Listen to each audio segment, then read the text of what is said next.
El Observatorio del Poder y el Pulso.hn presenta Cuarto Poder.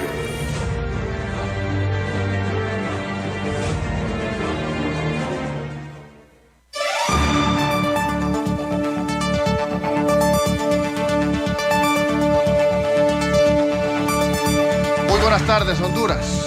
Bienvenidos. Esto es Cuarto Poder. Un placer para nosotros saludarle un día más en este espacio de lunes a viernes de 4 a 5 de la tarde a través de Radio Globo. Ramón Ochoa les saluda. Hoy es día de Cuarto Poder Internacional. Analizamos en este espacio de lunes a jueves los temas de carácter nacional con nuestros invitados para generar debate, opinión y por supuesto aportes a nuestra patria. Pero hoy viernes con Gilberto Ríos hablamos de los temas de trascendencia internacional gracias a la gran cantidad de personas que están pendientes específicamente de este espacio de los viernes. Te cuento, Gilberto, que he recibido una gran cantidad de mensajes de personas que les agrada este espacio, que lo toman como un relax, podríamos decirlo, porque en ese espacio de lunes a jueves que hablamos de tanto problema nacional que hay en nuestro país, quizás causa estrés, ni modo, no nos podemos alejar de la realidad nacional, pero hoy pues prácticamente, y no es que en los otros países no existan problemas, claro que los existen, pero a veces hay elementos que quisiéramos tener y ahí empieza la envidia nuestra con otros países sí. Y por lo tanto también genera cierto relax del desastre que se encuentra Honduras en este momento, así que bienvenidos a Cuarto Poder Internacional junto a Gilberto Ríos. Hoy hablamos de Perú, de la toma de posesión de Pedro Castillo. Ya tiene 2 días de ser presidente de Perú. Y es un tema interesante por la peculiaridad de este personaje, un maestro rural. Como que estuviéramos hablando de un maestro que dé clases en Colomoncagua, en Chinacla o allá en Soledad del Paraíso, y que a través de una huelga en el año 2017 tomó preponderancia mediática, participó en estas últimas elecciones con mucha fricción porque habían varios candidatos. Fricción me refiero en cuanto al porcentaje y números para triunfar, pero, y bueno, incluso en la segunda vuelta también triunfó con menos del 0.2%. Sí.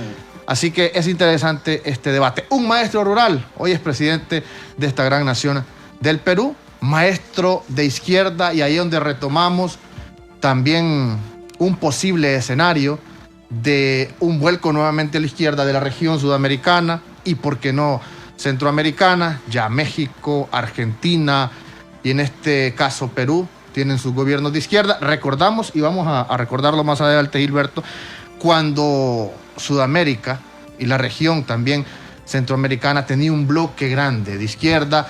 Recordamos a don Hugo Rafael Chávez Frías y hacemos ese elemento pasado que se dio, lo traemos a colación en este momento porque un maestro rural se convierte en presidente, y en aquel entonces que Hugo Chávez era un teniente coronel y todos sabemos la historia de Hugo Chávez, se convirtió después en presidente sin poder económico. Lo mismo con don Evo Morales, dirigente cocalero, llegó a la presidencia de Bolivia. Fernando Lugo en Paraguay, un sacerdote. Rafael Correa en Ecuador, un catedrático universitario de clase media que se convirtió en presidente. Cristina Fernández de Kirchner en Argentina, de las pocas mujeres en Latinoamérica que llegó a tomar ese cargo tan importante. ¿Quién más me falta? A ver. Y bueno, Pepe Mujica, por supuesto, estaba en ese tiempo también. 2 exguerrilleros en El Salvador y en Nicaragua también. En Nicaragua. Tanto Daniel como Salvador Sánchez Serén. Correcto. Mel Zelaya estaba de presidente en Honduras y lo llamaron el comandante vaquero. No sé si ordeñaba vacas o arriaba vacas en aquel tiempo don Mel Zelaya, pero ahí andaba con su sombrero y con sus botas, y fue muy conocido por eso a nivel internacional, porque también formaba parte de ese bloque que prometía mucho también a nivel económico. Gilberto, un placer saludarte. Buenas tardes. Buenas tardes, Ramón. Un saludo para todo el auditorio de Cuarto Poder Internacional. Agradecido siempre por esta oportunidad que nos dan de analizar la situación de la región. Como bien lo decía Ramón, un poco para descansarnos también de ese estrés enorme que provoca la agenda nacional y para hacer comparaciones, algunas veces con cierta envidia, como lo dice Ramón, otras veces con cierta alegría, porque hay algunos fenómenos que han sido muy difíciles para nuestros hermanos países en Latinoamérica, ¿verdad? Y haciéndolo pues los parámetros, ¿verdad? Para ver cómo podemos medir nuestra realidad. La verdad es que la región latinoamericana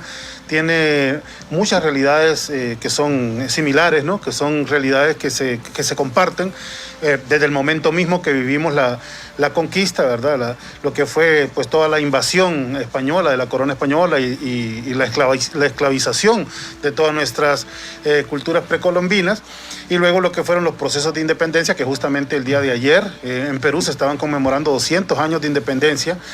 Cosa curiosa, unos meses, nosotros estamos a 2 meses de conmemorar también nuestros 200 años de independencia también en la región, no solo en Honduras, sino también en Centroamérica y México.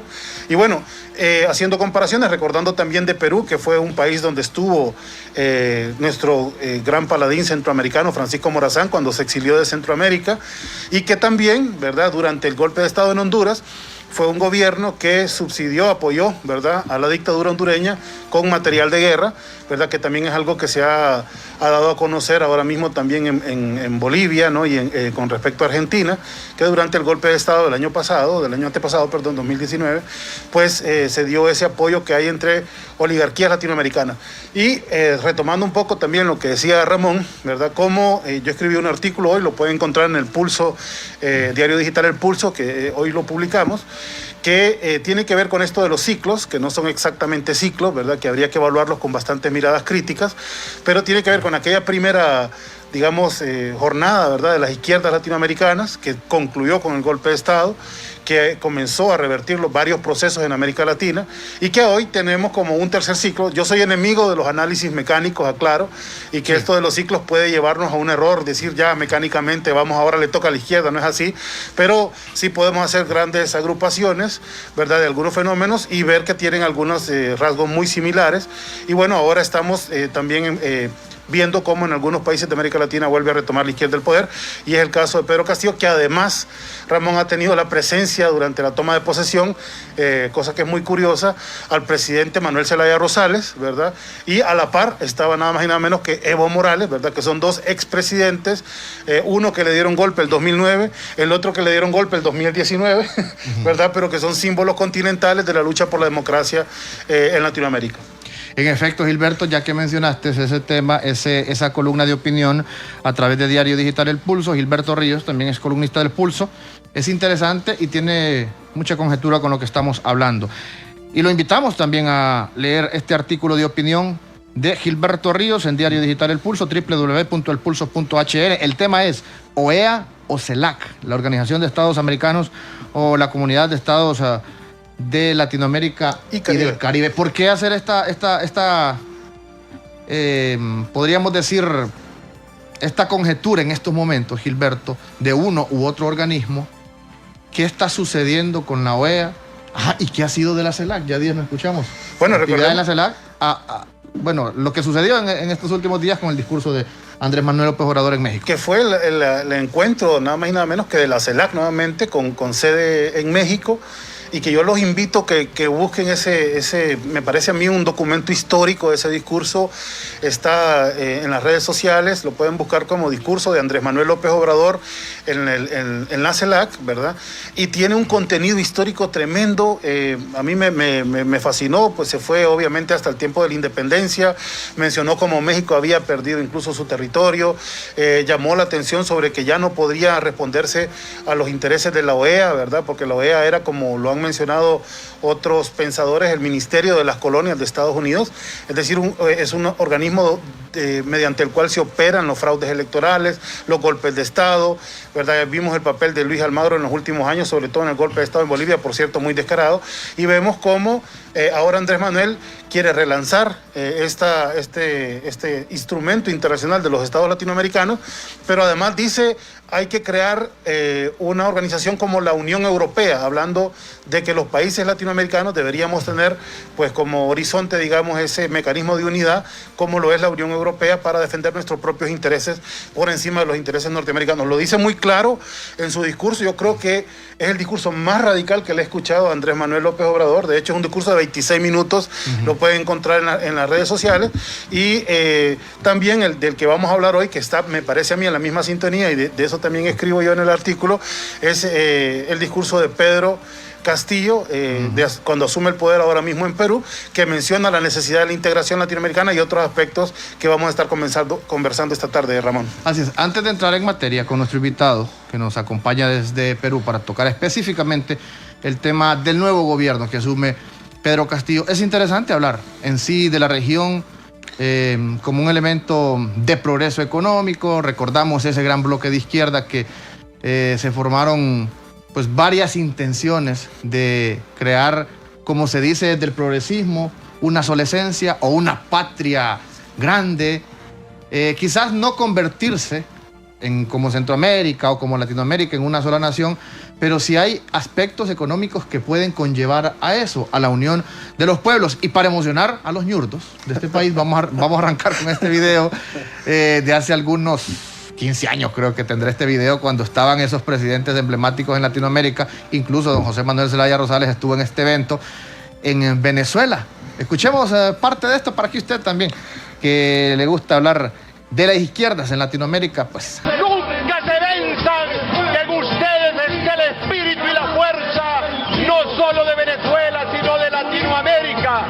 Ustedes son el huracán bolivariano. Esta es una revolución que ni se vende, ni se rinde jamás. Al pueblo, lo que es el pueblo, una vez más, tiene razón. De una nueva época enmarcaba don Hugo Rafael Chávez Frías en aquel entonces. Bueno, ¿qué te parece, Gilberto? Ahí creo que fue una de las pocas ocasiones donde estuvieron juntos estos gobernantes, incluido don José Manuel Zelaya Rosales. Y sobre todo, lo que dice don Hugo Chávez, ¿la patria es una sola y grande o no lo es? Así es, porque hay que comprender como horizonte la integración latinoamericana. Yo no siento que esto sea necesariamente, bueno, en el caso obviamente del video sí, pero el planteamiento de la integración latinoamericana no creo que sea algo que deba circunscribirse a la izquierda. De verdad que sí, solo la izquierda lo ha levantado, ¿no? Pero que si lo vemos desde el punto de vista de los intereses económicos de los pueblos, igual de las burguesías nacionales, la verdad es que sería algo que favorecería a cualquier economía, porque estamos hablando de que nosotros, por ejemplo, el mercado común centroamericano, que hemos aprendido a conocer, ¿verdad?, las iniciativas que tuvieron en los años 70, básicamente a través de la experiencia de don Fernando García, pues ya proveía bastantes intereses comunes que nos podían potenciar como región, como países, y sin embargo, pues el interés, digamos, norteamericano ha prevalecido y nosotros somos, desgraciadamente, países que comerciamos más con Estados Unidos que entre nosotros mismos, ¿no?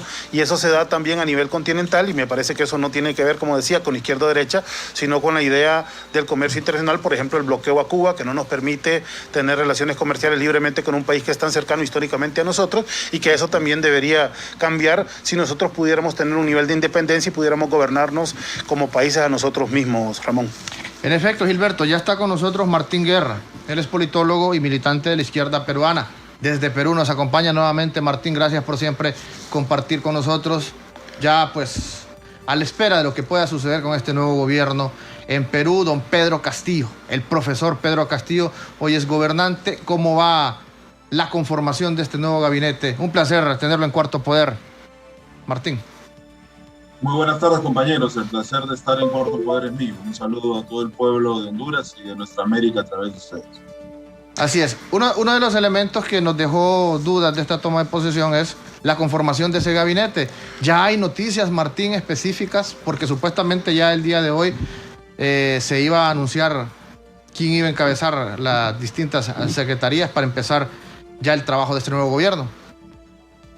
Bueno, el gabinete nuevo juramentó la noche de ayer, encabezado por el ingeniero Guido Bellido y un equipo de 15 ministros.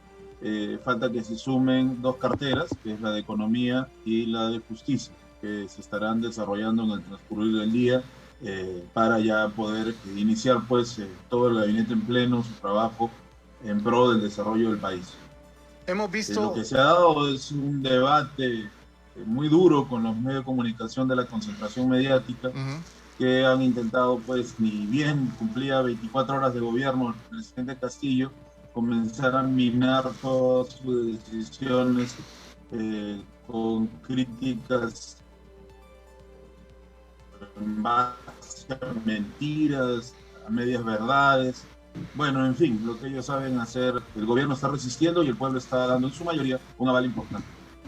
Hemos visto, Martín, en la toma de posesión, la presencia, por cierto, que hay que destacar, de nuestro expresidente Manuel Zelaya Rosales, que es un símbolo para un sector muy importante de la población hondureña.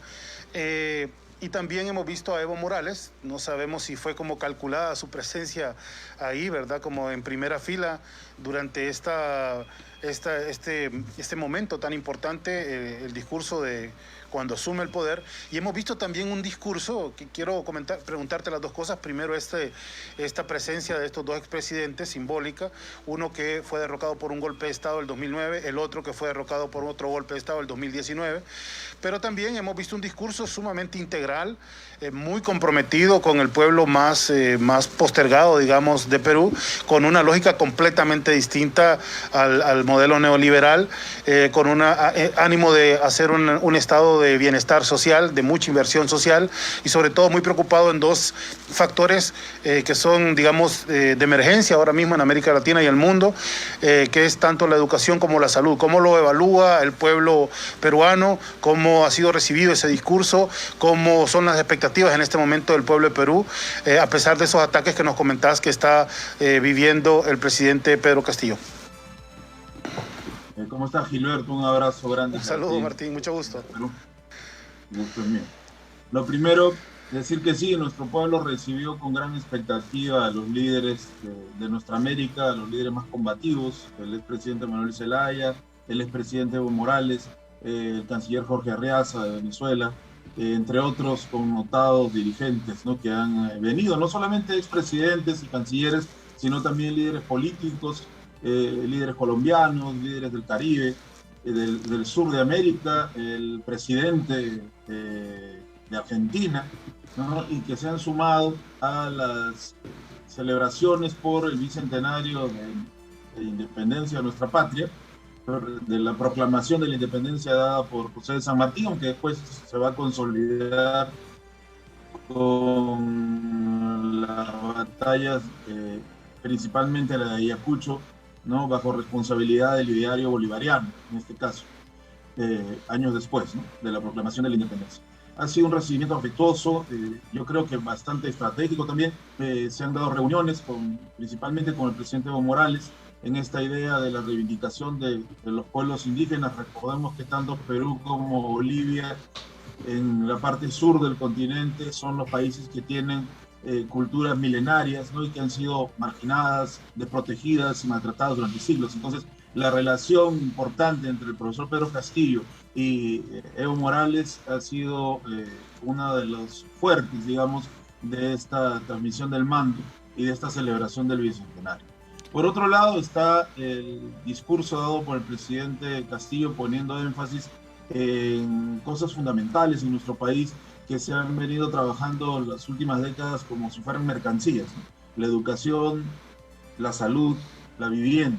Entonces él ha hecho anuncios importantes alrededor de estos rubros y también del rescate de los recursos naturales, de la utilización de nuestros recursos para desarrollar nuestra economía, para desarrollar ciencia y tecnología, que es algo que no se tocaba aquí. No se podía hablar de ciencia y tecnología porque somos consumidores de patentes extranjeras. ¿Sí? Te decía, ha anunciado la creación de un Ministerio de Ciencia y Tecnología, cosa que es prácticamente contraria a toda la lógica neoliberal que nos hace importadores netos de tecnología y dependientes, por supuesto, de los grandes epicentros tecnológicos industriales de los países industrializados del mundo. Y eso es bastante, digamos, desafiante para un país que, como todos los países de nuestra región, ha vivido sometido y dependiente a esa tecnología, ¿no? Así es bastante revolucionario, porque los neoliberales viven hablando de desarrollar la educación, pero solamente es un discurso. En la práctica, ¿de qué vale tener, como en nuestro país, ¿no?, miles de médicos, miles de ingenieros, miles de diseñadores industriales, cuando no hay donde desarrollar ningún espacio para investigación científica en el campo de la medicina y para la creación, producción y desarrollo de ciencia y tecnología? Entonces, esto es muy importante. Además de lo que le señalaba de salud, educación y vivienda. pero además el discurso presidencial tuvo un balance sobre nuestra historia, muy sucinto, porque no era una clase de historia del Perú, pero disgustó muchísimo a la prensa, porque el presidente inició el discurso explicando que habíamos sido colonia de España y que teníamos culturas milenarias, que no salíamos de la nada, porque a los neoliberales en nuestro país, a las oligarquías de nuestros países, les gusta pensar que aparecimos con ellos, ¿no? Con las nacientes repúblicas criollas, más allá de los buenos deseos de San Martín y de Bolívar de crear patrias independientes y de generar ciudadanía. Sabemos que exiliados y muertos los libertadores, se impuso aquí en nuestro continente una serie de repúblicas o republiquetas al servicio del gran capital inglés y después estadounidense, y en donde los indígenas, los antiguos pobladores de esos territorios, fueron marginados, usados como servidumbre, y nuestros hermanos que habían venido del África traídos como esclavos a la fuerza continuaron en la marginación y la miseria. Entonces el presidente Castillo es un recuento de eso, y la prensa inmediatamente salió a defender al rey de España, que estaba de visita en nuestro país, a quien por cierto se le trató muy bien. El presidente Castillo no hablaba del actual rey de España, hablaba de la colonia española. Me imagino el rey debe ser una persona inteligente, comprende que no se puede borrar la historia de un plumazo. Hemos sido colonia de España. Hablar del bicentenario de la independencia del Perú sin mencionar la colonia española y los daños que nos hizo la invasión colonial europea, entonces sería un discurso falso, hueco, mentiroso, que es, me imagino, lo que les gusta a los neoliberales y a los medios de comunicación de la concentración. Entonces, eso ha gustado muchísimo a la población más marginal, a la población más pobre, más humilde, que se ve reivindicada en las palabras de un presidente que es un campesino, primero que nada, después estudia educación y se hace profesor, y que ha sido un rondero, es decir, un vigilante de la justicia en su sector donde él vivía, ¿no? Entonces alguien como uno, un poblador más como uno, reivindicando la historia de lucha de nuestra patria, porque aquí se luchó desde que el primer europeo pisó con malas intenciones en nuestro territorio, Tupac Amaru, Juan Santos Atahualpa, Micaela Bastidas, tantos mujeres y hombres que tiene nuestro país antes que la revolución de independencia cobrara una característica de liderazgo criollo, ¿no? Nuestros pueblos originarios también lucharon. Entonces eso se reivindicó y ha sido muy interesante. Y luego de eso se pasó ya al área de promesas de desarrollo económico, desarrollo industrial, desarrollo de los servicios, desarrollo de la economía y sobre todo continuación con las buenas medidas que se hubieran tomado respecto a la pandemia y corrección de las que han sido incorrectas, ¿no?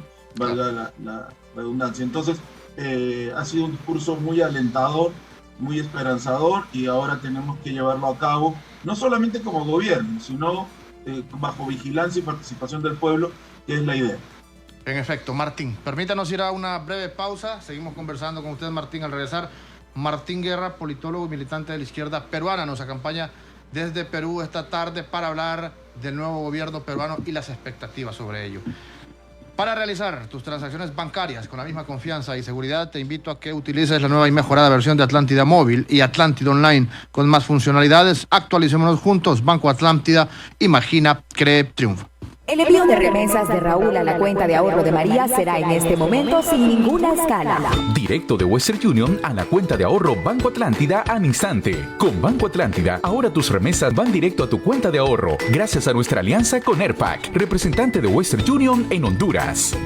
Dile a tu familiar que te envíe las remesas por Western Union sin escalas. Únicamente tienes que dar tu número de cuenta de ahorro de Banco Atlántida y de inmediato la recibes. Banco Atlántida, imagina, cree, triunfa. Vivimos para muchas cosas, para alcanzar los puntajes más altos o para parrandear como nunca, para reuniones familiares, en verano o Navidad, para abrir nuestra casa a contacto que se convierten en más que eso, porque hagamos lo que hagamos, no estamos solos, ya que vivimos para conectarnos con tu paquete Claro Hogar, que por $40 incluye 50% de descuento por 3 meses, internet de 30 megas, 2 cajas digitales más canales HD, llamadas ilimitadas a la red Claro. Contrátalo ya en nuestras tiendas o llamando al 2205-3333. ¡Claro que sí! Diario Digital El Pulso es periodismo de investigación, periodismo a su alcance a través de las redes sociales. Infórmese de manera práctica en Twitter, en Facebook o en Instagram y en la web www.elpulso.hn. Visite también nuestro canal de YouTube El Pulso HN. El Pulso es periodismo que genera incidencia en el país. Lo invitamos a anunciarse también en El Pulso y en este espacio de Cuarto Poder. anúnciese y genere dividendos para su empresa. Los teléfonos que tenemos en pantalla, 9451-6395 para información, 9451-6395, o escriba al correo contacto@elpulso.hn. Lo invitamos también a leer las columnas de opinión de Diario Digital El Pulso. En este caso, Óscar Esquivel escribe: el suicidio del retorno a clases. Dice don Óscar Esquivel que acudir a una guerra biológica sin la menor preparación, sin equipo y sin armas, es un suicidio, una locura. Pero ¿qué se puede esperar de un gobierno que va de locura en locura? Locura que los beneficia a ellos, por supuesto. Así que continúe leyendo esta columna de opinión en Diario Digital El Pulso, y por supuesto también la columna de opinión de don Gilberto Ríos, titulada... Hoy, a ver, estamos entre... ¿La OEA o la CELAC? O la CELAC, correcto. La OEA o la CELAC, en efecto. Continuamos dialogando esta tarde con Martín Guerra desde Perú. Expectativas del nuevo gobierno peruano y sobre todo lo que podemos rescatar, Martín, del discurso de Pedro Castillo. Ya hablaba usted antes de la pausa del bombardeo mediático que existe en estos momentos con este nuevo gobierno. Bombardeo que se dio durante la campaña y que se mira reflejado que durante toda la gestión de don Pedro Castillo pues van a estar estas armas listas, haciendo ver a Pedro Castillo como un enemigo de la inversión, enemigo de la empresa privada, y aquellos adagios que siempre escuchamos del poder mediático, que si tiene una casa o si tiene dos casas le quitan una casa.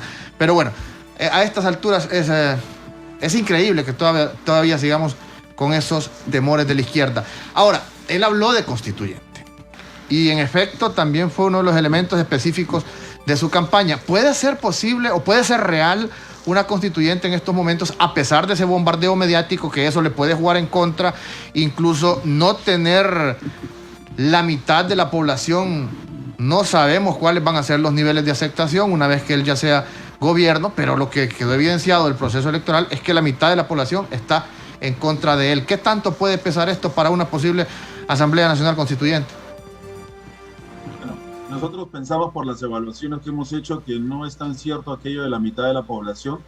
Me atrevería a hacer un análisis distinto. Yo diría, si vemos el mapa de la votación en el Perú, que las poblaciones digamos de extrema pobreza y las poblaciones rurales están casi en su totalidad en una cantidad aplastante con el profesor Pedro Castillo. El problema es la población de nuestro país, compañero.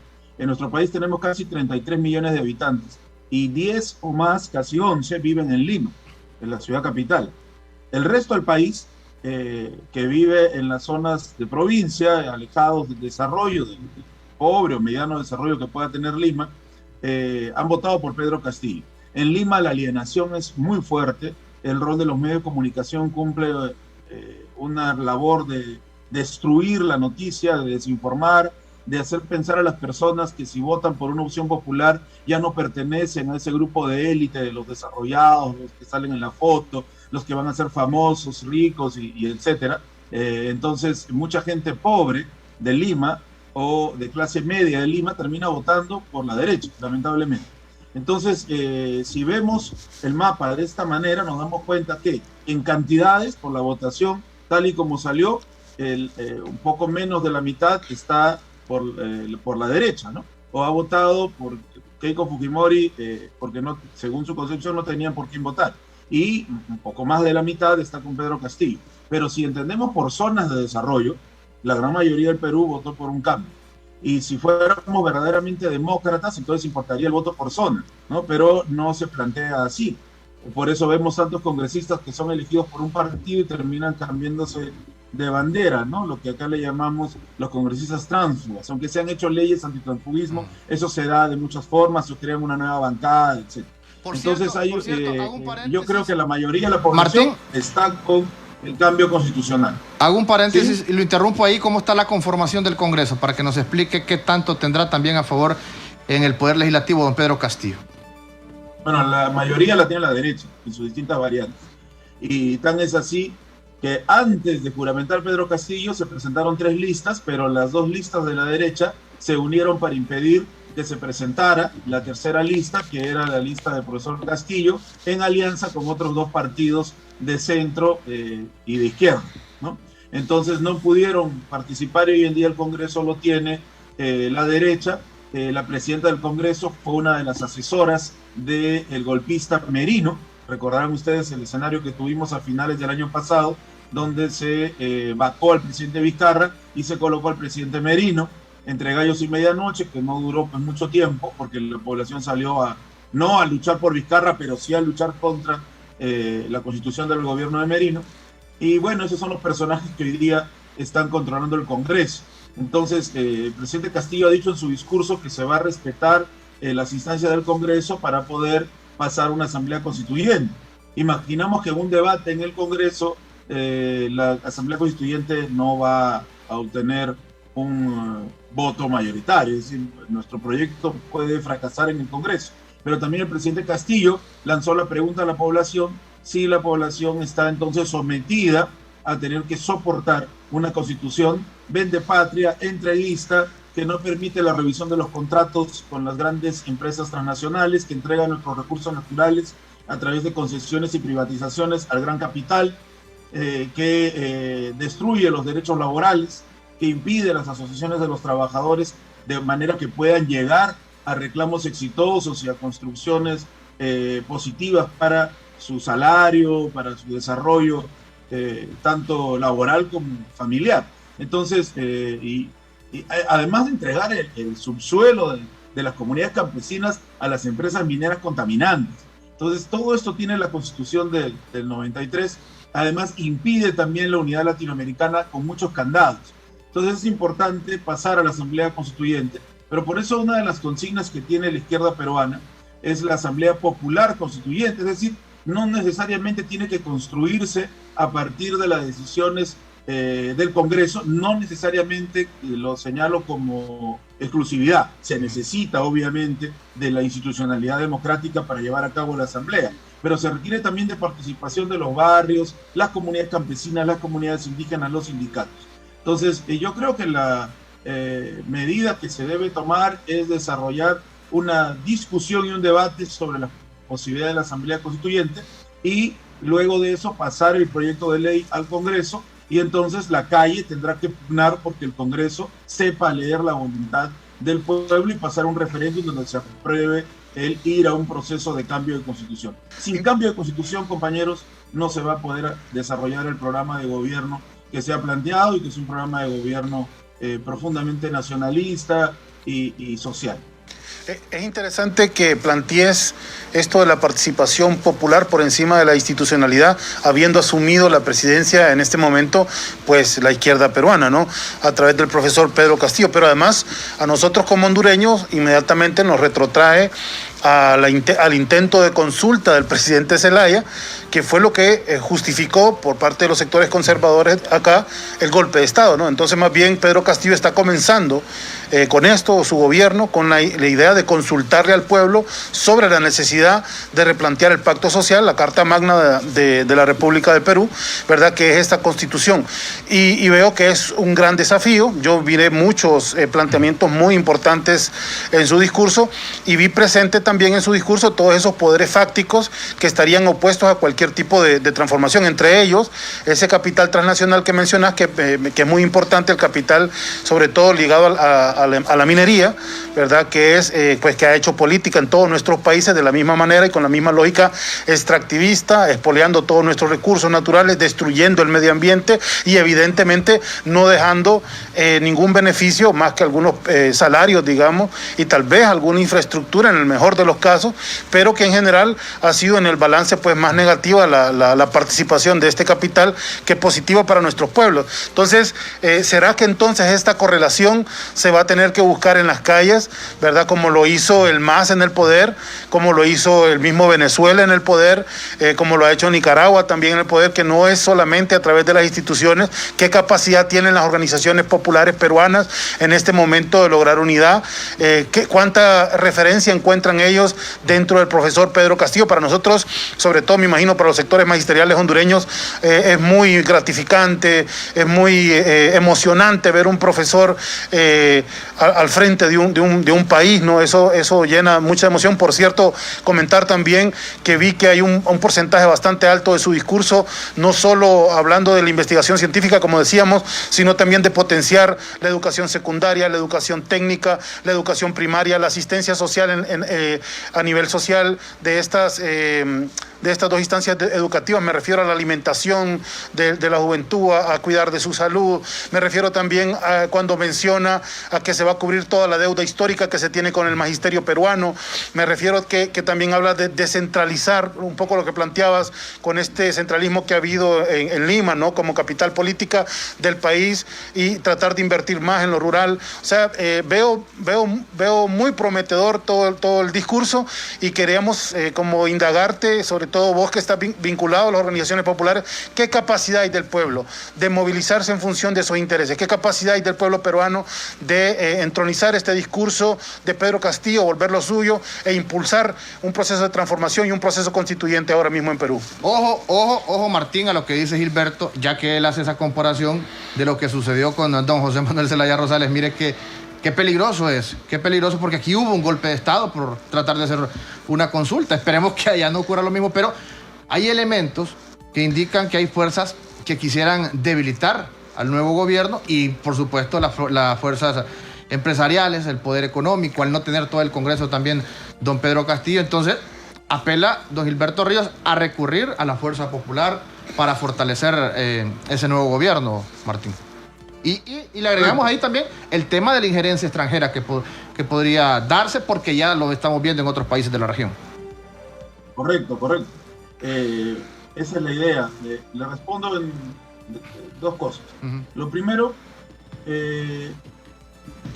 ya los representantes de la derecha han salido con su forma, no sé si son torpes, a despreciar al pueblo. Han empezado a decir que si el pueblo quiere la nueva constitución, que se van a elegir congresistas, que los congresistas son representantes del pueblo. Bueno, formalmente sí, yo no niego eso, es constitucional, es legal, pero tenemos una historia republicana, y en especial desde la década de 90, de un Congreso totalmente de espaldas a su población. Es más, muchos de los personajes que son elegidos ni siquiera viven en los lugares en donde, aunque es ilegal eso, pero no sé cómo hacen, en donde son elegidos. Entonces desconocen totalmente la problemática de su pueblo, sin embargo llegan al Congreso. Y otros que sí viven en las zonas donde han sido elegidos, llegan al Congreso, pero se olvidan de su pueblo y legislan para favorecer a las grandes empresas, y a veces ni siquiera a las empresas, porque por último esas empresas algún tipo de empleo pueden generar. No, sino para favorecer a mafias y lobbies que se aprovechan de los dineros del Estado. Eso ya debe acabar, y hay que contestarle a esos esbirros del capital que el pueblo es el primer poder. El pueblo es quien elige, el pueblo es quien pone y saca presidentes. Entonces, si el pueblo quiere realizar participación popular en las calles, y no de manera violenta, porque para ellos hablar de calles siempre significa violencia, ¿no? Tal vez porque están acostumbrados a la represión que deciden y que dirigen. No, participación en las calles, hablamos de ir a los barrios, de ir a los asentamientos humanos, a las comunidades, a las escuelas, a los institutos, a las universidades, para debatir las leyes que quieren tener como pueblo. Yo creo que los trabajadores mineros deben hablar sobre la minería, los campesinos deben hablar sobre el agro, los maestros y los estudiantes deben hablar y discutir, legislar en la práctica sobre educación, y así, igual que médicos y enfermeras sobre salud. Todos y todas deben participar. Y si no quieren hacerlo a través del Congreso, entonces hay que convocar al pueblo, al poder ciudadano. Estamos hablando de un bicentenario donde se ha desarrollado una república de espaldas a su pueblo, entonces hay que comenzar a desarrollar espacios para que esa república sea representativa de su pueblo. Entonces, ese es más o menos el camino de la constituyente ante la oposición que ya están planteando cuando no tenemos ni siquiera una semana en el gobierno. Entonces, es importante señalar esto, colocar a la ciudadanía en el ejercicio del poder como manifestación absolutamente democrática, republicana y bicentenaria, además. Lo segundo que es importante señalar es que Pedro Castillo ha hecho mucho énfasis en el desarrollo, como decía Gilberto, de la educación con la salud, porque es un profesor rural, es un profesor de las zonas más humildes del país, y él sabe que los niños caminan a veces hora y media para ir a una escuela, con el estómago vacío. Siendo productores agrarios, como no hay mercado interno, muchas veces su producción se pierde. Y eso es para llorar, compañeros, porque lo vivimos a inicios del año, las luchas fuertes de los productores agrarios que mostraban su producción podrida, porque se compra, siendo productores de papa, se compra la papa al extranjero y no se utiliza la nuestra. A ese nivel se ha llegado y esa gente es la que nos pone los alimentos en la mesa todos los días. Sin embargo, tienen que luchar para sobrevivir. Entonces el profesor Castillo lo sabe y por eso entiende muy bien que no hay desarrollo de la educación sin desarrollo de la salud, sin desarrollo de la vivienda, sin desarrollo del trabajo. No se puede ver eso por áreas, sino en un programa unitario, integral de desarrollo socioeconómico del Perú que pasa por la soberanía de nuestros recursos y por la dignidad de nuestros trabajadores y trabajadoras.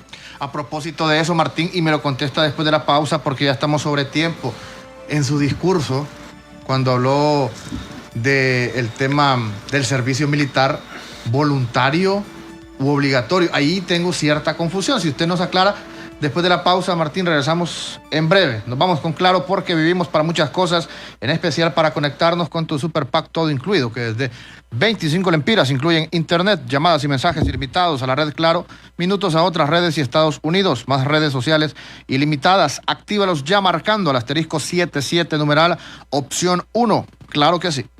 Vivimos para muchas cosas, para bailar bajo el sol o en la lluvia, para viajar a todos los rincones del país, para estar juntos, aunque a veces sea a la distancia. Porque hagamos lo que hagamos, no estamos solos, ya que vivimos para conectarnos. Con tus Super Packs todo incluido, que desde 25 lempiras te incluyen internet, llamadas y mensajes ilimitados a la red Claro, minutos a otras redes y Estados Unidos, más redes sociales ilimitadas. Actívalos marcando asterisco 777 numeral opción 1. ¡Claro que sí! El envío de remesas de Raúl a la cuenta de ahorro de María será en este momento sin ninguna escala. Directo de Western Union a la cuenta de ahorro Banco Atlántida al instante. Con Banco Atlántida, ahora tus remesas van directo a tu cuenta de ahorro, gracias a nuestra alianza con Airpac, representante de Western Union en Honduras. Dile a tu familiar que te envíe las remesas por Western Union sin escalas. Únicamente tienes que dar tu número de cuenta de ahorro de Banco Atlántida y de inmediato la recibes. Banco Atlántida, imagina, cree, triunfa. El pulso está en las redes sociales. El pulso es periodismo que genera incidencia en el país. Visite nuestro canal en YouTube, El Pulso HN. Suscríbase y puede usted ver todos los videos de interés que se suben a diario, noticias de actualidad y por supuesto los programas de Cuarto Poder. Dialogamos esta tarde con Martín Guerra desde Perú, político y militante de la izquierda peruana. Martín, además agregarte a la pregunta que te hacía Ramón sobre el tema del servicio militar, digamos que nos queda una duda, ¿verdad? Que es, digamos, la más importante, y es la actitud del ejército peruano frente a este nuevo gobierno, porque bueno, sabemos también que en otros momentos, ¿verdad?, ha habido una complicidad, por ejemplo, durante el fujimorismo, pues una complicidad muy estrecha entre sectores muy conservadores, reaccionarios del ejército peruano, pero también hubo golpes contra gobiernos neoliberales, ¿verdad?, como fueron los de Humala, si mal no recuerdo, y también históricamente el propio comandante Chávez recordaba lo que fue el Plan de Desarrollo Nacional de Velasco Alvarado, que también fue como muy impactante para toda América Latina, que dejó una huella. Entonces, ¿qué ejército tiene ahora mismo Perú? ¿Cómo se plantea esta reforma del ejército del presidente Pedro Castillo? ¿Y cómo lo miran ustedes desde los sectores progresistas? ¿Cuál puede ser el papel que va a jugar las Fuerzas Armadas en la hermana república? Muy buena pregunta, compañero, gracias. En general, tenemos un ejército complejo, ¿no?, que recibe todos los años visitas y entrenamiento del ejército estadounidense. A través del Congreso se permite el ingreso de las Fuerzas Armadas formadoras, ya sabemos cuál es el criterio, de los Estados Unidos, pero también hay gente muy buena, gente que entró al ejército para servir a su patria, eso que duda acá. Hasta el momento el ejército como institución se ha mantenido al margen de los problemas que ocasionó el fujimorismo y la ultraderecha durante el proceso electoral, que por cierto hay que decirlo, no se está diciendo desde el gobierno, yo creo que por llevar la fiesta en paz, pero tenemos que decirlo, los problemas que se están dando en algunos niveles de improvisación, de desorden al momento de elegir al gabinete, etcétera, son problemas heredados, y hago este paréntesis, de estos intentos golpistas dirigidos por Keiko Fujimori. Le han dado 8 días para instalarse al presidente Castillo. ¿Quién podría hacer una transición en 8 días sin cometer errores? Ha sido un abuso, un intento de humillar al presidente y al pueblo peruano, un intento de desconocer la elección justa del pueblo. Cerrando el paréntesis, había que decir esto, es importante también entender que en el ejército se dan también luchas internas, que en el ejército están todas las clases sociales representadas. Ya no es el viejo ejército que solo representaba las oligarquías, hay mucho pueblo en el ejército, y la mayor parte de ese pueblo es al que mandan a disparar y atacar a veces a sectores del pueblo, a quienes pretendían la derecha oligárquica que salieran a las calles a encargarse de la delincuencia común. Se han dado muchos, proyectos de ley que felizmente no han sido aprobados para que el ejército se encargue de las tareas de la policía.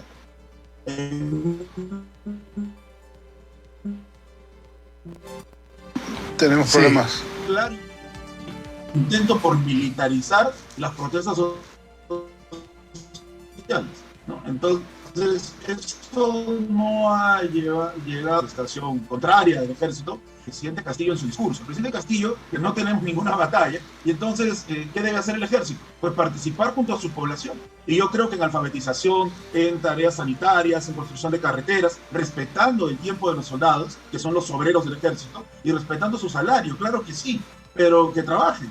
No podemos estar, y esto lo dijo Mariátegui antes de irse a Europa, antes de declararse marxista. Mariátegui publicó un artículo diciendo que por qué teníamos en el Perú un presupuesto tan grande para gastos militares y la educación abandonada. ¿Y saben qué ocurrió, compañeros? Que un militar fue y le pegó a Mariátegui, lo dejó muy dañado físicamente. Él era débil por una serie de problemas de salud, y eso siempre es como un paradigma en nuestra historia política, ¿no? El ejército golpeando a la voz inteligente que señala que se necesita desarrollar otros servicios y no solamente las fuerzas militares. Entonces, la idea de señalar que aquellos que no están haciendo nada, en clara alusión a las familias que dirigen las mafias políticas en el país, que facturan millones de dólares anuales sin mover un dedo ni trabajar, y no sabemos de dónde vienen esos dineros, aunque hay indicios de dónde, el presidente Castillo los aludía directamente. Si no está haciendo nada, pues tendrá que servir a su parte. Pero no bajo ese criterio fascista o militarizante, sino bajo la idea que plantea primero. El ejército uniéndose a su pueblo en las tareas de saneamiento, de desarrollo de infraestructura, de desarrollo vial, de guía y orientación a los trabajadores y las trabajadoras. ¿Por qué no? ¿Por qué el ejército no puede participar como proletario armado del desarrollo social y económico de su pueblo? En ese sentido lo entendemos nosotros. Lejos del presidente Castillo plantear una idea vertical de obligar a las personas a perder sus derechos ciudadanos y de poder decidir qué van a hacer con su vida, ¿no? Para nada. El presidente Castillo ama la libertad, y los que estamos en un programa de desarrollo popular unitario también. Martín, te agradecemos mucho tu participación. Les agradezco a ustedes, a los dos, grandes preguntas, entrañables compañeros y gran programa. Un abrazo, Martín, desde Honduras. Y espero que pudiera existir más programas como este en toda nuestra mesa. Un abrazo desde Honduras, Martín. Les deseamos mucho éxito como pueblo. Son un pueblo hermano y esperamos que pues pueda desarrollarse un gobierno a plenitud, tal como lo ha planteado en su discurso, que es un discurso maravilloso. También orientamos a la población para que lo escuche, lo busque en las redes sociales. Decir que esta referencia que has hecho de José Carlos Mariátegui también es importante. Tal vez el intelectual más importante de la primera mitad del siglo XX en Perú, que escribió un libro que debemos leer todos los latinoamericanos, que es 7 ensayos de realidad nacional peruana, que es tal vez su obra máxima, al igual que su revista Amauta, en la que su edición 29 o 30, según recuerdo, se declara también marxista, pero en un marxismo indoamericano, es decir, un marxismo que reivindica nuestra realidad como punto de partida. Muchas gracias, Martín, por tu contribución, y bueno, esperamos seguir en contacto y conociendo pues de los avances de este gobierno del profesor Pedro Castillo. Buenas tardes, Martín. Buenas tardes. Don Martín Guerra, sociólogo y politólogo desde Perú, nos acompañó esta tarde para abordar el tema del nuevo gobierno de Perú. Para concluir, Gilberto, yo rescato un elemento, que en campaña don Pedro Castillo siguió por la fuerza popular, la participación ciudadana, se dejó guiar bastante por grupos comunales, sindicatos y sobre todo aquella gran masa de jóvenes, ojo, que fueron actores preponderantes a través de las redes sociales y que hizo una campaña sin recursos en comparación con los otros candidatos, y al final pues queda demostrado que los grandes capitales no son necesariamente las fuerzas que impulsan los procesos electorales. Queda demostrado que sin dinero se pueden hacer campañas políticas y ostentar y ganar el poder político.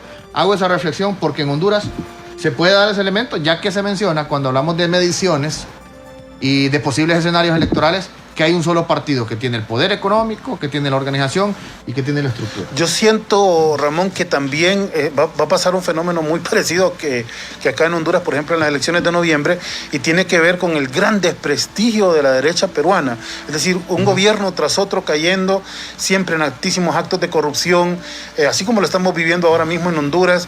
Se daba la transición en gobiernos supuestamente menos de derecha o de una derecha más extrema, y el resultado era peor todavía. Y entonces también había un nivel de hartazgo, ¿verdad? Y sobre todo, como lo planteas, de las nuevas generaciones que ya no quieren saber más de esta partidocracia que representa los intereses financieros y los intereses oligárquicos, como nos lo mencionaba Martín, y que a raíz de eso también hay un vuelco, ¿no?, hacia votar por la opción tal vez la más atacada o tal vez la más menospreciada, que en este caso representaba el profesor Pedro Castillo, que ya tenía una tradición de lucha encima y que pues logra sumar todas esas fuerzas de oposición en el Perú y que ahora ha conformado gobierno y que nos tiene realmente en la expectativa, y además porque ha estado también ahí presente el propio presidente Zelaya, el presidente Evo, que también es un simbolismo importante para nosotros de interpretar, sobre todo de cara a las elecciones que tenemos ahora, 4 meses ya, casi exactamente, menos ya 4 meses menos un día para las elecciones aquí en Honduras. Ojo con eso de la derecha peruana. Aquí lo tienen que tomar como ejemplo también los sectores que tienen el control en estos momentos del Estado, que piensan que tirando toda la carne al asador, me refiero a toda la plata, mediáticamente, supongamos las grandes corporaciones televisivas, que nos bombardean en estos momentos que empieza la campaña a favor de cierto sector que más bien ha generado rechazo en la sociedad. Eso puede generar más rechazo, lo que sucedió en Perú, que el bombardeo mediático fue grande, le metieron gran cantidad de dinero a la campaña política en los distintos medios, y eso, en vez de ayudarles, les generó más rechazo, porque ahora la gente aborrece también esas grandes campañas. Ojo con eso. Así es, Ramón, y lo otro que habría que destacar, que en lo que sí hay una diferencia, es que a pesar de la destrucción neoliberal de las instituciones en Perú, todavía tienen un nivel de institucionalidad que es muchísimo más alto que el de Honduras. Nosotros a este momento todavía no tenemos una certeza plena de la situación de la tarjeta de identidad, por ejemplo, de lo que va a ser los presupuestos de las elecciones, que todavía se está debatiendo sobre ese tema. Es decir, acá la derecha todavía está peleando por digamos que no existan elecciones o porque se sabotee el proceso electoral, y eso es muy peligroso porque los niveles de inestabilidad política que podríamos llegar a alcanzar me parece que podrían superar los del 2009, 2013 y 2017 respectivamente, donde hubo golpes de Estado y fraudes electorales, y en esa tensión nos tenemos que encaminar a llamar a la población a votar masivamente, obviamente a votar por las opciones del cambio, y ver si realmente esas instituciones son capaces de entregar el poder sin hacer, digamos, pues sí vivimos momentos de tensión en Perú, pero nunca se desbordaron como se ha desbordado aquí en Honduras, y eso pues nos parece que debe preocuparnos, y debemos ver en términos comparativos cómo podemos superar este escollo y tener una transición democrática, una transición armónica, sin que vayan a haber conflictos después de noviembre del 2021 aquí en Honduras. Gracias, Gilberto. Buenas tardes. Gracias, Ramón. Nos despedimos, será hasta la próxima semana, dialogando sobre los temas de interés nacional. Hoy es viernes, día de Cuarto Poder Internacional. Muchas gracias a usted por su sintonía. Mi nombre es Ramón Ochoa, con permiso.